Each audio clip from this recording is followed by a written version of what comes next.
ก็ขอแสดงความเคารพนับถือมายังท่านผู้ทรงคุณวุฒิผู้อาวุโสท่านผู้รักผู้ใหญ่ญาติพี่น้องคณะทานเจ้าภาพทุกท่านบัดนี้ก็ได้เวลาแห่งการประกอบพิธีทางศาสนาเพื่อบำเพ็ญกุศลศพของยาเมตู้บุญแพงคำฟอง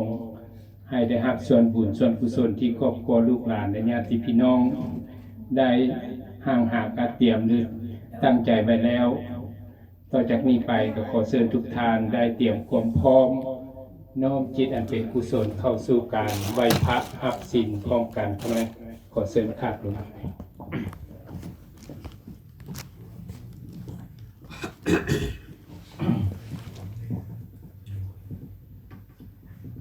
อิมินา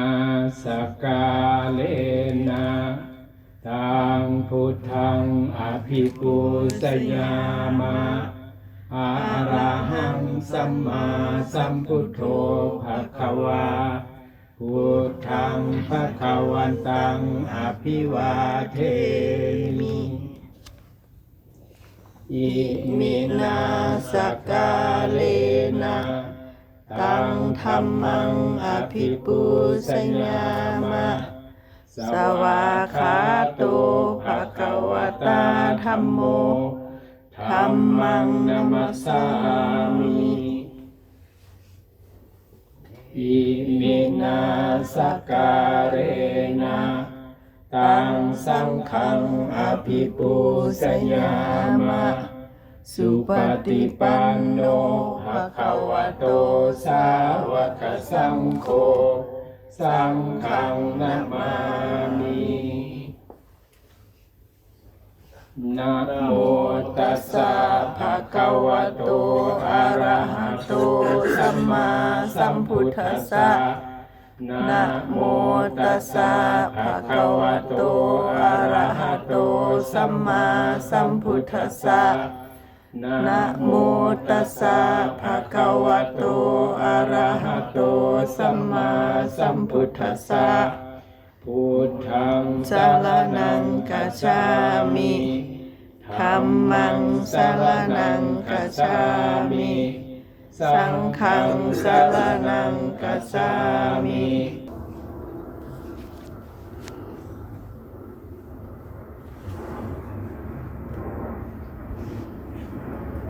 ลำดับจากนี้ไปขอเชิญทุกท่านตั้งใจสมทานศีล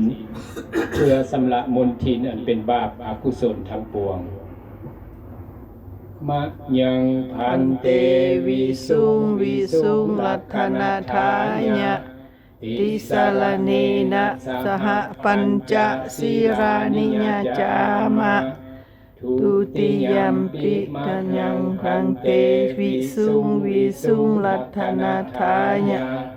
ติสารเนนะสหปัญจศีรานิยจามะตติยัมปิมะยังพันเตวิสุงวิสุงลัทธนาทายะติสารเนนะสหปัญจศีรานิยจามะ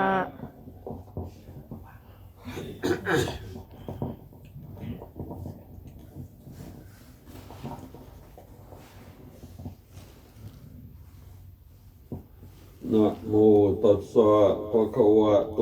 อะระหะโตสัมมาสัมพุทธัสสะนะโมตัสสะภะคะวะโตอะระหะโตสัมมาสัมพุทธัสสะนะโมตัสสะภะคะวะโตอะระหะโตสัมมาสัมพุทธัสสะนะโมตัสสะภะคะวะโตอะระหะโตสัมมาสัมพุทธัสสะฉามิธัมมังสรณังคัจฉามิ ธัมมังสรณังกัจฉามิสังฆังสรณังคัจฉามิสังฆังสรณังกัจฉามิทุติยัมปิพุทธังสรณังคัจฉามิตุติยัมปิพุทธังสรณังกัจฉามิทุติยัมปิธัมมังสรณังคัจฉามิตุติยัมปิธัมมังสรณังกัจฉามิทุติยัมปิสังฆั ฆังสรณังคัจฉามิ ตุติยัมปิสังฆังสรณังคัจฉามิ ตติยัมปิพุทธังสรณังคัจฉามิ ตาติยัมปิพุทธังสรณังคัจฉามิ ตติยัมปิธัมมังสรณังคัจฉามิ ตาติยัมปิธัมมังสรณังคัจฉามิ ตติยัมปิสังฆังสรณังคัจฉามิ ตาติยัมปิสังฆังสรณังคัจฉามิ ติสรณะขมะนังปริปุณัง สาธุอนุพันเต ปานาติปาตาเวรมณีสิกขาปะทังสมาธิยามิ ปานาทิปาตาเวระมณีสิกขาปะทังสมาธิยามิ อะทินนาทานาเวรมณีสิกขาปะทังสมาธิยามิ อาทินาทานาเวระมณีสิกขาปะทังสมาธิยามิ กาเมสุมิสสาจาราเวรมณีสิกขาปะทังสมาธิยามิ กามีสุมิสาจาราเวระมณีสิกขาปะทังสมาธิยามิ มุสาวาทาเวรมณีสิกขาปะทังสมาธิยามิ มุสาวาทาเว รมณีสิกขาปะทัง สมาธิยามิ สุราเมรยะมัจจปมาสถานาเวรมณีสิกขาปะทังสมาธิยามิ สุราเมรยะมัชฌัปปมาทฐานาเวระมณีสิกขาปะทังสมาธิยามิ อิมานิปัญจสิกขาปทานิสีเลนะสุขติงยันติสีเลนะโภคะสัมปทาสีเลนะนิพุติงยันติตัสสมาสีลังวิโสทะเย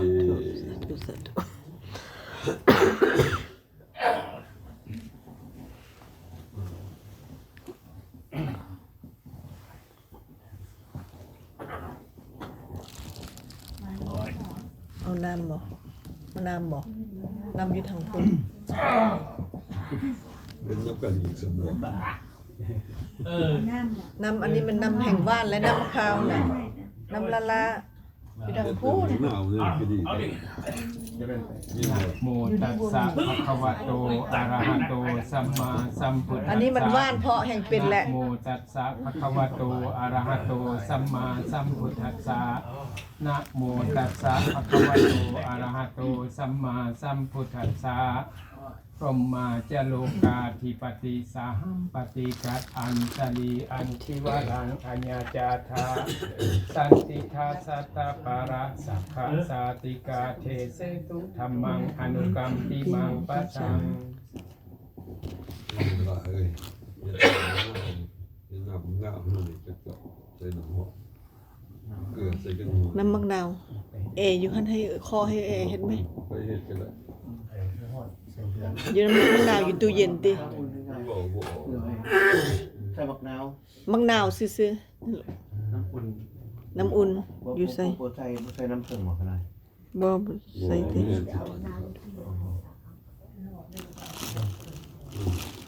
เนาะตั้งใจก่อนนะโมตัสสะภะคะวะโตอะระหะโตสัมมาพุทธัสสะนะโมตัสสะภะคะวะโตอะระหะโตสัมมาพุทธัสสะนะโมตัสสะภะคะวะโตอะระหะโตสัมมาพุทธัสสะกุศลธรรมะอกุศลธรรมะอัพยากตาธรรมะสุขายเวทนายสัมปยุตตาธรรมะทุกขายเวทนายสัมปยุตตาธรรมะอทุกขามาสุขายเวทนายสัมปยุตตาธรรมะวิปากาธรรมะวิปากธรรมธรรมะเนว วิปากนาวิปากธรรมธรรมาอุปาทินุปาทานิยาอนุปาทินุปาทานิ Mom, ยา may you rest in อ paradise. นุปาทินานุปาทานิยาธรรมาสังกิเลส The funeral description is down here. สังกิเลสิกาธรรมาอสังกิเลสสังกิเลสิกาธรรมาสาวิตกาสาวิจาราอาวิตกาวิจารมตาธรรมาอาวิตกาวิจาราธรรมาปิติสังหากตาธรรมาสุขาสังหากตาธรรมาอุเบกขาสังหากตาธรรมาทัสสะเนนะปะหาตาภาธรรมาภาวนาปะหาตาภาธรรมาเนวทัสสะเนนะนะภาวนายปะหาตาภาธรรมาทัสสะเนนะปะหาตาปะเหตุกาธรรมาภาวนายปะหาตาปะเหตุกาธรรมาเนวทัสสะเนนะนะภาวนาหาตาปะเหตุกาธรรมาอาจยคามิโนธรรมาอาปัจจยคามิโนธรรมาเนวจยคามิโนนาปัจจยคามิโนธรรมาเสกขาธรรมาเสกขาธรรมาเนวเสกขาขาธรรมาปฏิตาธรรมามหากตาธรรมาอัปปมานาธรรมาปฏิตาลมนาธรรมามหากตาธรรมาอัปปมานาลมนาธรรมาหินาธรรมามัชฌิมาธรรมาปณิตาธรรมาสังนิยตาธรรมาสัมปตานิยตาธรรมาอนิยตาธรรมามัคคาธรรมามัคคาธิปติโนธรรมาอุปนาธรรมาอนุปนาธรรมาอุปาทิโนธรรมาอติตาธรรมาอนาคตาธรรมาปัจจุปนาธรรมาอติตารมนาธรรมาอนาคตารมนาธรรมาปัจจุปนารมนาธรรมาอัสสตาธรรมาปหิทาธรรมาอัสสตาปหิทาธรรมาอัสสตารมนาธรรมาปหิทารมนาธรรมาอัสสตาปหิทารมนาธรรมาสานิทัสสนะสัมปติฆาสนะสัพปติกาธรรมาอานิทัสสนะปฏิกาธรรมาเหตุปัจจโยอารัมมณปัจจโยอธิปัจจโยอนันตรปัจจโยสมนันตรปัจจโยสหาสันตปัจจโยอัญญมัญญปัจจโยนิสัยปัจจโยอุปนิสัยปัจจโยปุเรสันตปัจจโยปัสสะสันตปัจจโยอเส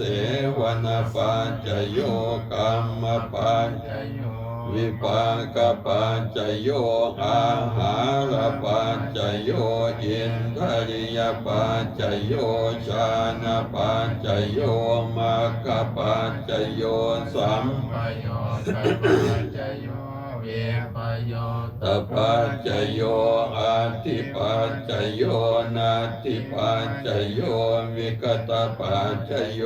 อวิกตปัจจโยจตุมหาราสิกาเทวาสัตตมโนสามิจตุมหาราสิกานังเทวานังสัทธังสุตวาตาวตินสาเทวาสัตตมโนสาเวสุงตาวตินสานังเทวานังสัทธังสุตวายามาเทวาสัตตมโนสาเวสุงยามานังเทวานังสัทธังสุตวาสุติตาเทวาสัตตมโนสาเวสุงตุติตานังเทวานังสัทธังสุตวานิมมานรติเทวาสัตตมโนสาเวสุงนิมมานรตินังเทวานังสัทธังสุตวาปรณิมิตาวสาวติเท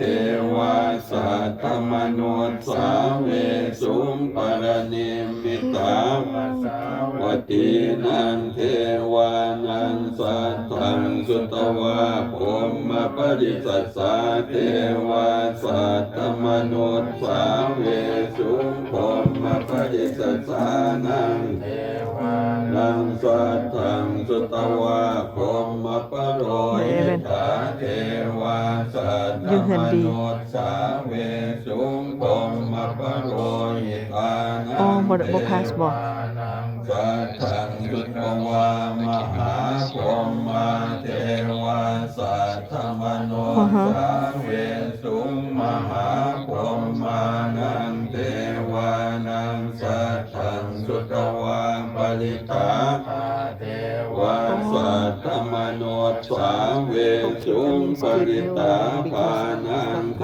วานังสัทธังสุตวาอาปมานาปาเทวา No?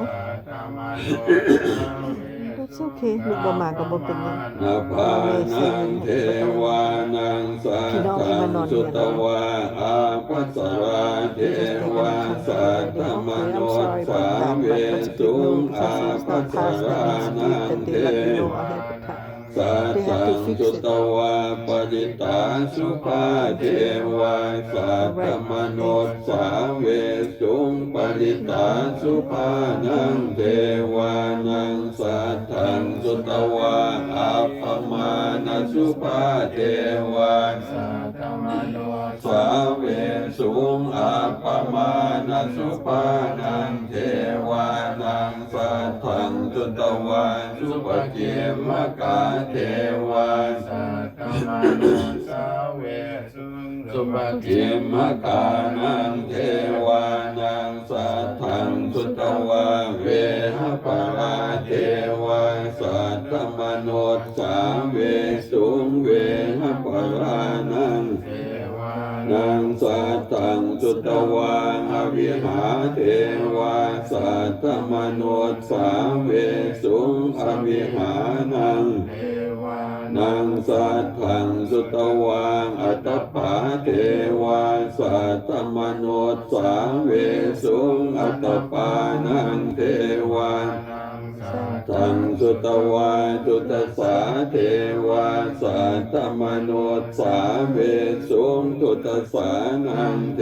วานังสัทธังสุตวาจุตสีเทวาสัทธมโนสาเวสุงจุตสีหังเทวานังสัทธังสุตวาอากนิฐาเทวาสัทธมโนสาเวสุง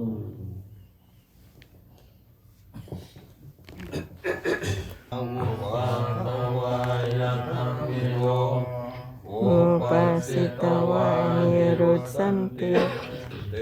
สังอุปัสสโมสุโคอนิจจาวัตสังขาอุปาทวายะธรรมิโยอุปัสสิตวานิรุตสันติเต เตสังอุปาสโมสุโขอานิจจาวัตสังขาราอุปาทวายธัมมิโนอุปาสิตวานิโรสันติเตสังอุปาสโมสุโขสัพเพสัตตามารันติจามาลินเซวจะมาลินสานินาทิวะหังวามิสานินาทิเมเอสะสังไสยโย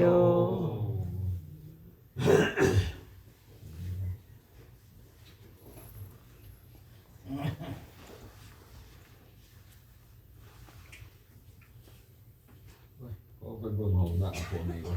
ว่าอยู่วะ หลีกทางให้เพิ่นไปบอกเพิ่นไปได้ลูก Just show him ก็ไม่ยากกระโดด เพราะว่าเป็นบริษัทเป็นคนเฒ่าเลย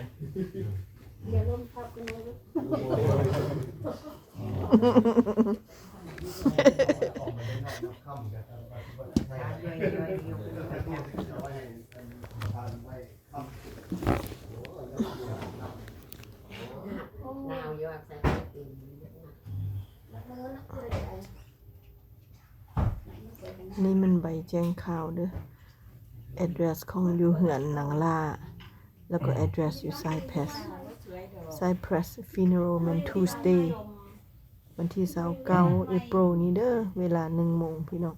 ครบงานอยู่เหือนหนังล่า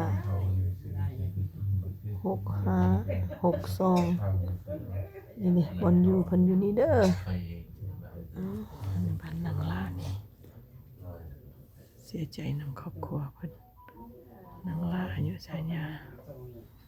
เมตูไปสู่สุคติภพเด้อเมตูเด้อบุญคุณเจ้าได้สร้างมาตั้งมากมาย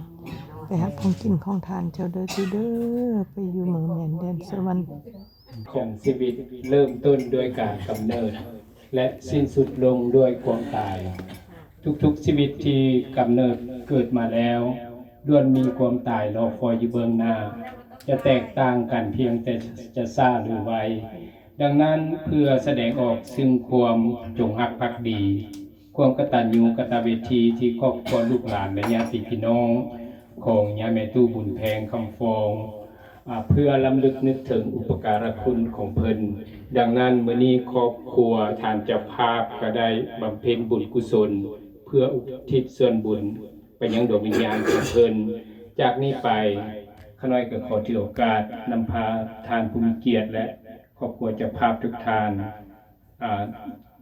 ตั้งใจถวายจตุปัจจัยเพื่ออุทิศส่วนบุญต่อจากนี้ไปข้าน้อยเชิญครับลงข้าน้อย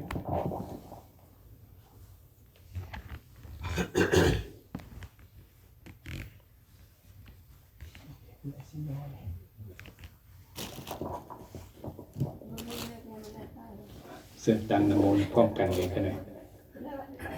นะโมตัสสะภะคะวะโตอะระหะโตสัมมาสัมพุทธัสสะยังพันเตมะยังพันเตจตุปัจจญานิจตุปัจจญานิสัปริวารานิสัปริวารานิภิกขุสังคัสสะภิกขุสังคัสสะโอโนสัญญามะโอโนสัญญามะสาธุโนพันเตสาธุโนพันเตภิกขุสังโฆภิกขุสังโฆอิมานิอิมานิจตุปัจจญานิจตุปัจจญานิสัปริวารานิสัปริวารานิปฏิคันหาตุปฏิคันหาตุอัมหากันเจวะอัมหากันเจวะมาตาปิตุมาตาปิตุอาทินันจาอาทินันจาญาตกานังญาตกานังทีคารตังทีคารตังหิตาญะหิตาญะสุขาญะสุขาญะข้าแต่พระสงฆ์ผู้เจริญข้าแต่พระสงฆ์ผู้เจริญพวกขน้อยทั้งหลายพวกขน้อยทั้งหลายไม่มีครอบครัวอนุสัญญาครอบครัวอนุสัญญาครอบครัวแสงสะเทือนครอบครัวแสงสะเทือนครอบครัวคำฟองครอบครัวคำฟองครอบครัวคำมวลครอบครัวคำมวลพร้อมด้วยลูกหลานพร้อมด้วยลูกหลานและญาติพี่น้องขอน้อมถวายจตุปัจจัยแด่พระภิกขุสงฆ์ขอพระสงฆ์จงห้ามทายธรรมเหล่านี้ ชัยทานเหล่านี้ ที่พวกขน้อย ที่พวกขน้อย มีวัตถุประสงค์ มีวัตถุประสงค์ จงใจอุทิศ จงใจอุทิศ ส่วนบุญกุศล ส่วนบุญกุศล ที่บำเพ็ญในวันนี้ ที่บำเพ็ญแล้วในวันนี้ ให้แก่ดวงวิญญาณ ให้แก่ดวงวิญญาณ ญาแม่ตู้บุญแพง อย่าไม่ตู้บุญแพง คำฟอง คำฟอง ผู้ที่ลวงลับไปแล้ว ผู้ที่ลงรับไปแล้ว จงได้หับหู จงได้รับรู้ และโมทนา และโมทนา ในส่วนบุญกุศล ในส่วนบุญกุศล เหมือนดังตน เหมือนดังตน ได้กระทำเองเธอ ได้กระทำเองเถิด หากว่าตกที่ยา หากว่าตกที่ยา ขอให้ภาคที่ทุกข์ ขอให้ภาคที่ทุกข์ ถ้าว่าถึงที่สุขแล้ว ถ้าว่าถึงที่สุขแล้ ขอ ว ให้มีความสุข ขอให้มีความสุข ยิ่งขึ้นไป ยิ่งขึ้นไป ตราบต่อเท้า ตราบต่อเท่า เข้าสู่นิรพาน เข้าสู่นิรพาน ตลอดกาลนานเธอญ ตลอดกาลนานเถิด สาธุ สาธุ สาธุ สาธุ สาธุ สาธุ อ อ นุ นุ โม โม ทา ทา มิ มิสาธุจับไว้ สาธุสาธุสาธุอนุโมทามิ อาเยนวาจานวาเจตัสสาวะพุทเทภุกัมมังปะกตังมยายังพุทโธปฏิคันหาตุอาจายันตังตาลันตาเลสังวาดิตุงวาสัพพุทเท กายเยนวาจานวาเจตัสสาวะธัมเมปุกัมมังปะกตังมยายังธัมโมปฏิคันหาตุอาจายันตังตาลันตาเลสังวาริตุงวะธัมเม กายเยนวาจานวาเจตัสสาวะสังเคปุกัมมังปะกตังมยายังสังโฆปฏิคันหาตุอาจายันตังกาลันตาเรสังวาลิตุงวะสังเค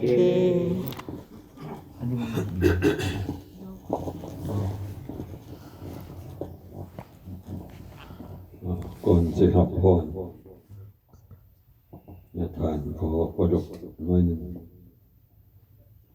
วันนี้ก็เป็นการสูตรวันที่2ต่อไปจนถึงวันที่เนาะ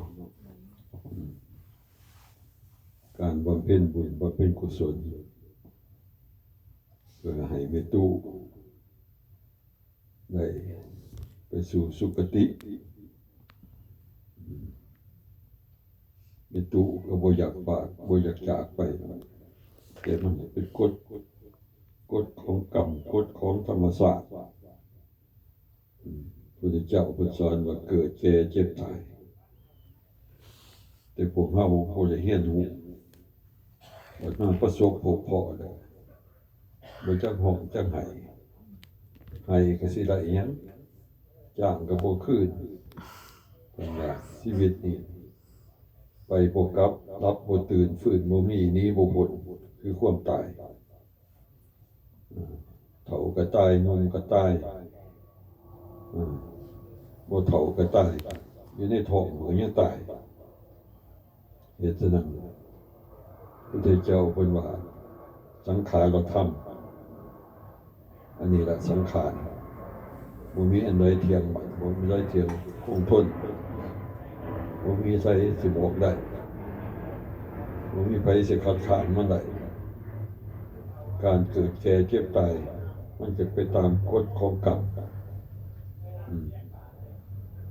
เพราะว่าพระพุทธเจ้าสอนให้พวกเรารู้ไว้ถ้าผู้ใดบ่มีความประมาทในความเป็นหนุ่มก็ดีเป็นสาวก็ดีในความแก่เฒ่าชราการก็ดีบ่ประมาทในวัยบ่ประมาทในความเป็นหนุ่มเป็นสาวในหันหน้าเข้าหาศีลธรรมอันจะนำตนไปสู่สุคติภพเอาฮู้ได้ว่าชีวิตของเฮานี่มันบ่ยืนยงคงถาวรไปฮอดไสถึงโอกาสถึงเวลา ของมันก็เป็นไปตามเหตุตามปัจจัยบ่มีหยังสิ บอกคนว่าคอยได้ว่าทั้งหลัง บ่เป็นหยังเนาะ ก็แฮก ปิดตูเฮากันแล้ว ปิดตูเฮาแล้วกัน ปิดตู้ เพราะ เขา ว่า อยู่ได้ ปิดตูเฮากันแล้วบ่ต้องพอกัน แนวทางจะได้แล้วเบิ่ง แม่นปิดประตูไว้บ่ให้มันฟัง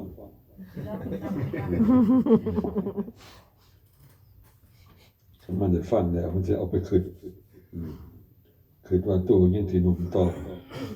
ยังสิบ่เฒ่าบ่แก่มาเห็นผู้เฒ่าคันเฒ่าคันแก่ไปแต่บ่จักอันใดตาก็เสียหูก็เสียอย่างทรงตัวก็บ่ได้มีแต่มันสิลงเท่านั้น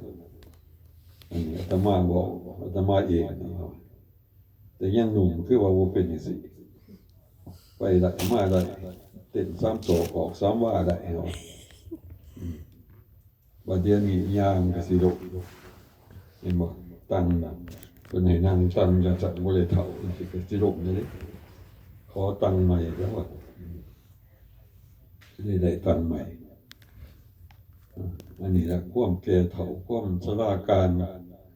รพัดภาคจากกันไปมันเป็นของธรรมดาของสัตว์โลกมันถึงโอกาสถึงเวลาแล้ว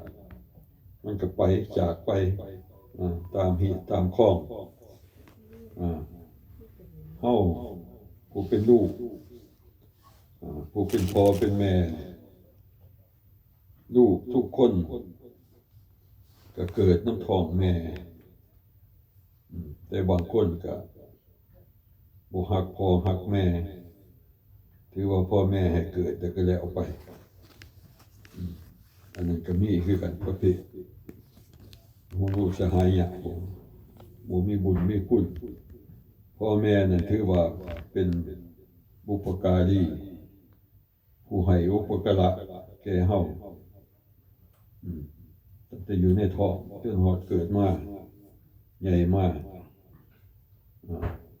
แม่นได้เพิ่นปั้นให้เบิดแล้วแต่บุญแล้วแต่กรรมของเฮาบางคนเกิดขึ้นมาบุญบ่พอก็หูหนวกตาบอดมาแต่เกิดก็มีมาสร้างเราใหม่ก็มีเหตุฉะนั้นก็ขอให้ตั้งใจพวกเราถึงว่าแม่ตู่สิจากไปลูกทุกคนก็ขอให้มีความหักความแพงบ่หยังก็อย่าสิผิดสิเถียงกันอย่าสิลืมว่าเป็นดวงวิญญาณของเพิ่นยังเบิ่งเฮาอยู่ได้บ่แม่นว่าเพิ่นสิปาปล่อยได้จากไปแล้วเพิ่นก็ยังหวนระลึกคิดถึงลูกเต้ามันสิจังไดอยู่จังไดบางคนพ่อแม่จากไปแล้วลูกผิดกันก็มีจังซั่นก็มีบ่เข้ากันก็มีก็ย้อนหยังย้อนความบ่เชื่อถือบุญคุณของพ่อแม่พ่อแม่มีบุญคุณอยู่หาประการยะทานสิมอบให้ผู้เป็นแม่เป็นพ่อผู้มีบุญมีคุณอยู่หาประการหนึ่งสอนลูกบ่ให้กระทำความชั่วสองสอนลูกให้กระทำความดีสามให้การศึกษาหำเฮียนสี่หาคู่ครองให้หามามอบทรัพย์มรดกให้พ่อแม่ในพุทธศาสนานี่มีอยู่หาประการบรรลุถือว่าเป็นผู้มีกตัญญูฮู้บุญฮู้คุณของพ่อของแม่ได้ตอบแทนลูกก็มีหาประการคือกันหนึ่งเพิ่นเลี้ยงมาแล้วให้เลี้ยงเพิ่นต่อสองช่วยกิจการงานของเพิ่นสามดูแลเบิ่งแย่งพ่อแม่สี่มา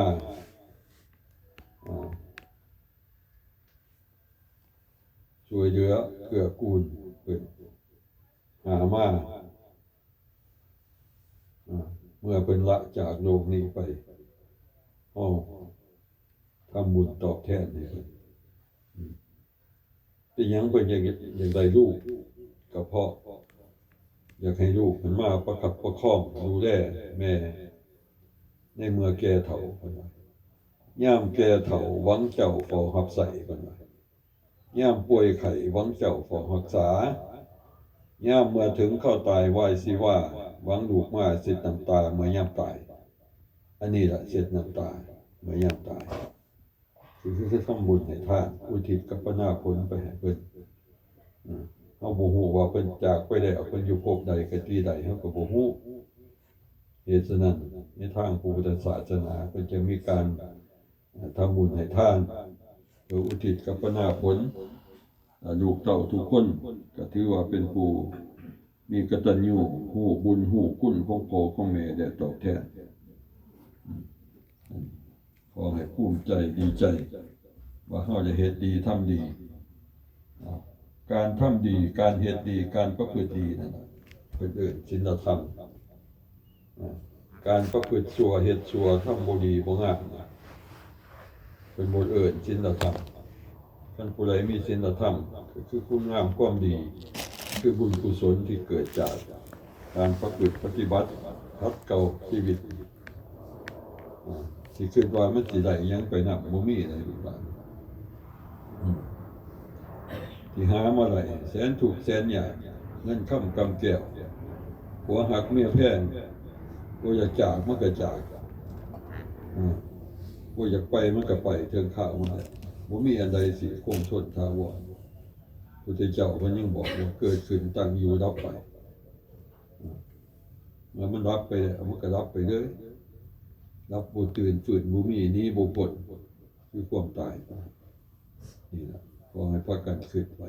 ว่ามันสิแม่นบ่หรือบ่แม่นบ่เอาไปพิจารณาเอาล่ะบอกหลายมันสิบ่จือบอกน้อยนึงก็ให้เป็นข้าวป้อนน้ำนมแก่ลูกแก่หลานฐานะที่ว่าครูบาอาจารย์เพิ่นมาสวดแล้วคือบ่ได้บอกอิหยังให้ฟังเพิ่นบ่บอกเนาะอาตมาเป็นคนมักบอกแน่มักบอกมักสอนมักอธิบายในเด็กน้อยๆบ่ยาวแล้วข้าวของมือนี่ล่ะบอกยาวไทยมันสิบ่จื้อเหตุฉะนั้นมาขอจบลงแต่เพียงเท่านี้ขอความสุขความเจริญขอบุญกุศลที่ลูกหลานได้บำเพ็ญมาจงอย่าหยาดไปยังแม่ตู่บุญแพงคำฟ้องซึ่งเป็นแม่ที่ฮักแม่ที่ดีของพวกเราได้จากไปและลูกหลานผู้บันก็ทำบุญให้ท่านได้ร่วมกันในมื้อนี้ก็ขอจงมีแต่ความสุขความเจริญปราศจากทุกโศกโรคภัยสุขใดดีสุขใดเลิศสุขใดประเสริฐก็ขอให้เกิดมีแก่ลูกแก่หลานแก่ญาติแก่โยมทุกผู้ทุกคนเถิดสาธุปรารถนาทุกสิ่งทุกประการเลยนะ ยะถาวาริวังหาปุราปริ รับพรเด้อทุกผู้ทุกคนรับพร เอวเมวิโตทินังเปตานังอุปกัปปติอิทิตังปฏิตังตุมหังคิปะเมวัสมิสตุสัพเพปุเรนตุสังกปาจันโทปนราโสยะถามณีโสติราโสยะถาปิติโยวิ วิวัสสันตุสัพพะโลกโควินา ตุมาเต ภวัตวันตรายโยสุขีทีกายโยโกภวังอภิวาทนาสีเดสนิจังวุฒา ปัจจา ยิโนจัตตาโลธรรมาวัฏันติอายุวันโนสุขังภาลังเอาอย่าหนักเนื้ออาคาสิเมอาการสิเมยติมิตาสกาจะเมปิตานังกาเกนังปัสสะโมเปกัตตามาโนสา เกี่ยวของทานทิพย์ยิบไปคิดสวรรค์สันฟ้าเพิ่นเด้อแม่เด้อ บนศีลบ่ได้หาบนป่าบ่ได้ซื้อทุกข์มันคนจะทุกข์สุขก็ขอให้สุขยิ่งๆขึ้นไปตามเท่าๆขอสุขยิ่งแก้วมหายอดเดนภา ทินาสังกัมมีสุปฏิทิตาธิกรตังหิตายัสสะทานาโสอุปกัปปติโสยติธัมโม จะอายังเมตาสิ โตเปตานาภูสัจจากตาอุลาลาภารัญจาภิกขุนามานุปาทินังตุมเหหิปุญญังปัสสุตังอนาปกันติ สาธุสาธุสาธุ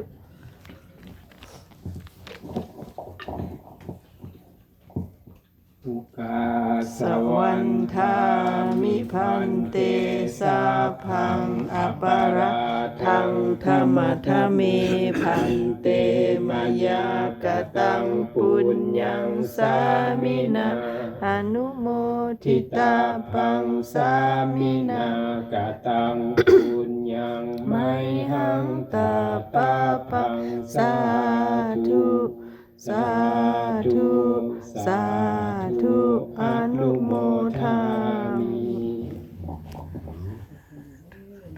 จูอีกคนอื่นจะขอหน้าหมู่ห้าของพ่อนี่อันนี้ยังบ่ฮอด หอนน้อยยันหอน บ่ฮอดแต่มันจะซ้อนฮอด ฮอน ยังบ่ได้แน่ เอาขอให้ดวงวิญญาณเจ้าจงไปสู่สุขภพที่ดีได้รับของกินของทานแล้ว เด้อ ญาติน้ำหมายทานได้แล้วก็ได้ อยู่ดีมี ก็ขออนุโมทนาบุญนำทุกๆท่านที่ได้มาสมทบประกอบบำเพ็ญกุศลศพวันนี้ก็ขอให้ทุกท่านมีบุญรักษาบารมีคุ้มครองทุกๆครอบครัวขอให้ขอขอบใจ สาธุสมพรปากอายคิดกันเด้อบุญคุณกลับไปให้เจ้าคือกันที่มีสุข หัวเข่า